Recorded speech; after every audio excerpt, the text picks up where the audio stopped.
தம்பி சதீஷ் நான் உங்க பக்கத்தையும் கேட்டுட்டேன். ஓகே, எனக்கு பர்சனலா உங்கள்ட்ட ஒரு விஷயம் சொல்றதுக்கு இருக்கு. நீங்க யாரோட போட்டி போடுறீங்க, யாரோட சண்டை போடுறீங்க? உங்களை பெத்தவங்களோட.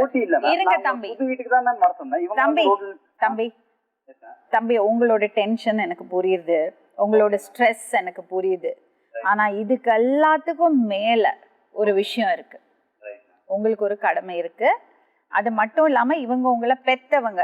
நீங்க இப்போ உங்க பிள்ளைங்களை எப்படி பாக்குறீங்களோ அப்படிதான் இவங்க உங்களை பார்த்திருப்பாங்க.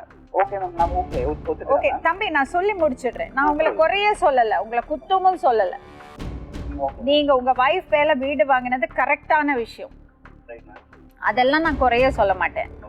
ஆனா அம்மா என்கிட்ட சொன்னது, அந்த வீடு வாங்கும் போது 5 லட்சம் ரூபாய் கொடுத்தாங்க சொன்னாங்க, அப்பா 2 லட்சம் சொன்னாங்க, நீங்க 1 லட்சம் சொல்றீங்க. அங்கேயே ஒரு வித்தியாசம் இருக்குது. என்ன பிரச்சனை சொல்றேன்?